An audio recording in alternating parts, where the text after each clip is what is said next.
Hey everyone, welcome to Breakout Wednesday. It is the 25th of June 2025. It's currently 9:30 a.m. on the West Coast, 11:30 a.m. on the East Coast. First of all, remember this is never financial advice. I'm not a financial advisor. This is simply a video blog on how one trader sees the market, and everyone needs to take responsibility for their own decisions. Okay, the market is obviously very bullish. Had the war in Iran, and then generally speaking, wars like that tend not to be actually that bad for the market. Short term maybe before it actually happens, but once war breaks out, if you look back through history, the market tends to do pretty well. But there's always something to scare the shit out of you, isn't there? And there's all these reasons in the world to worry about stuff, and but the markets like to climb walls of worry, and maybe this is another example. So let's just quickly look at some of these setups. The CWP one has broken out and it's doing well. Great little setup there it was, hey, that we talked about last week. So I know there's a lot of members in it, and we'll see how she goes over the next week or so.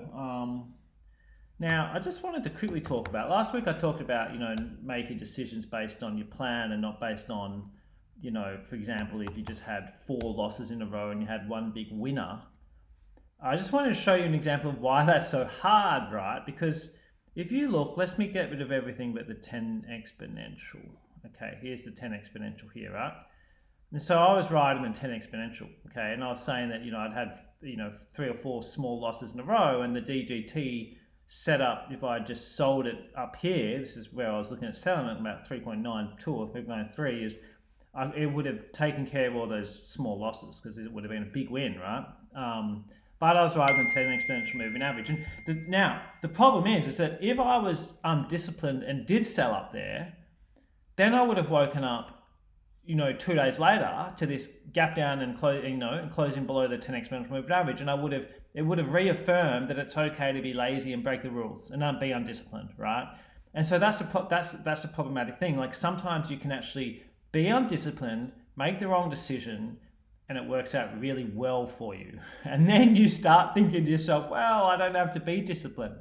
And I can just do what I want because sometimes it does work out and it's all a gamble and a coin flip anyway, right? And it's really, really hard. And I just think it's important talking about these mental battles that go on in my head because they go on in everyone's head, and this is the real shit. Like it's easy to get on here and just talk about trades and like, here's a base, buy the breakout, blah, blah, blah. That's easy, right? This is the hard stuff, and yes, I had to give some back, and it's just a shame, and I gave up a whole boatload of money in between here and here, right? But that's trading, and just remember that by being disciplined, I do catch some of these really nice trends that just don't really stop, okay? And that's to me what it's about, because on those trends, like sometimes I'll literally make more on a big runaway winner like that than I will on, say, the last 10 or 11 or 12 small losing trades, okay? So that's how, I kind of grow my account. So that's a bit more on the mental stuff and, and how hard it is and how our mind plays tricks on us, okay? And it pats ourselves on the back sometimes when we break the rules, even though that's reaffirming bad behavior, and you need to try and be aware of it and not do it, right? So let's move on. The only other real trade I wanted to talk about quickly was Hood that pushed on last night. And it's important with Hood, like, I've been in Hood since here, as I talked about, but it hasn't been one of those trades that just went straight up, okay? Like even this Davis box break here, it poked its head above, came back down, and I was getting messages from people saying, oh, Hood looks awful, it looks like it's faked out. It's like there's a lot of impatience around, and I really think if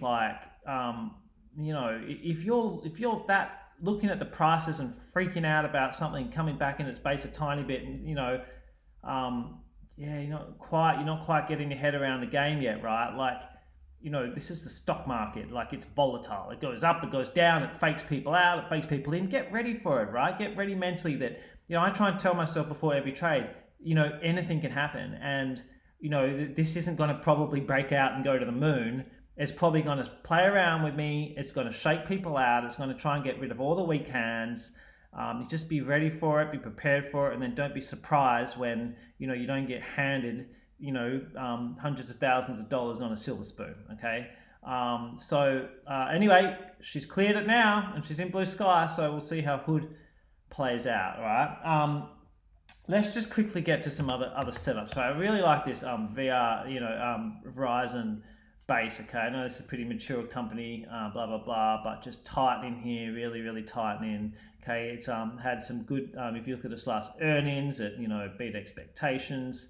Then it's just tightening up there in a super tight structure right below all-time highs. Right. So I did like Netflix, but she obviously went last night. I've been talking about Netflix on and off, but just how it's a leader and how this trend is ridiculous. Okay, holy shit, guys. I mean, look at that. Like the money that can be made. I mean, I know it's easy to look back in hindsight and say, shit, I could have made millions of dollars if I bought here and not sold. But just but this has given so many chances, and I kind of talked about it a few times. It's just like, who knows how high leaders can go. Anyway, Netflix has broken out of its last box and it's in brand new all-time high. Now, some other stocks, just some stuff basing away here. We've got plenty on the ASX, just this, just first 5 metal stock. I don't really know anything about it, but it is forming a nice little box here. It's got blue sky above it. Okay. A bunch of West Aussies are crapping onto me about it, but I try not to pay any attention because that's kind of classed as noise, and so I'm just looking at the technicals and waiting for that to bob around in its box and then maybe give a nice breakout. PME, good old PME, probably my favorite stock of all time, getting up there with Afterpay. If you can, those who are around and remember the Afterpay before it was bought out by Block or Square or whatever the hell.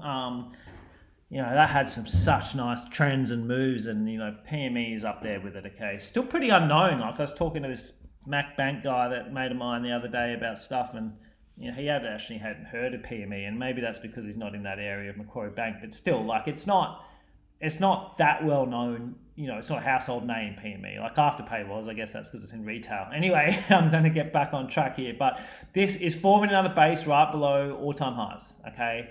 Market's up today. This is kind of down, which is good. Who cares? Let's just wait and base and see what happens. But I'll 100% take that if that keeps basing. Okay, I'm not going to miss the PME because I just like following the leaders, right? I was hoping that American Express was going to break out last night, but you don't always get what you hope for. That did. I am keeping half an eye on the U names because they're obviously strong.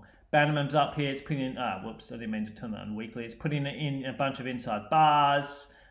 Paladin, I think, has broken out this morning. So it's probably, it has. Let's see what DYL's doing.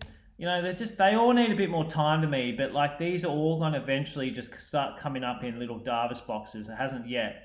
But it needs one more day, doesn't it? It needs 1, 2. Yeah, it needs one more day there to form a box. Actually, no, it doesn't because that's a high day. Yeah, it needs one more day to start forming boxes. So they will soon, and I'm just keeping an eye on that. For potential setups because there is a lot of strength and it's backed up by volume. Like if you look at the volume on DYL, just big volume. Big up, green bars, big volume. And then hopefully forming little tight bases, but that is for that needs time and patience, but it's in the back of my head. Okay. MFG, remember this trade back here that was just so damn amazing. This stock, I don't mind trading it. It's really been hammered for those long-term investors in it.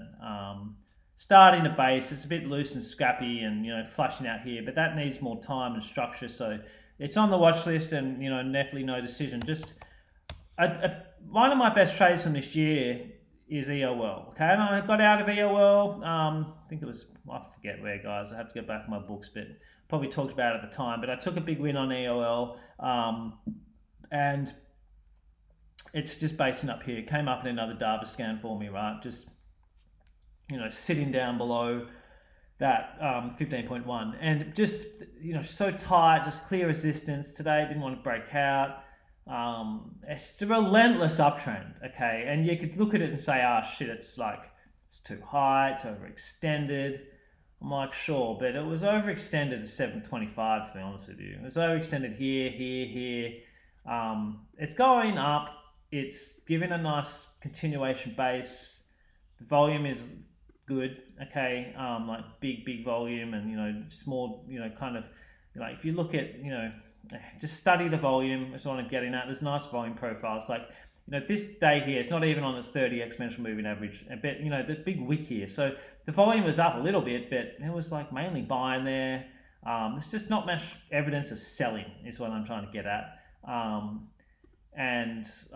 So I'm actually pretty keen on EOL to jump back in and ride it higher. All right.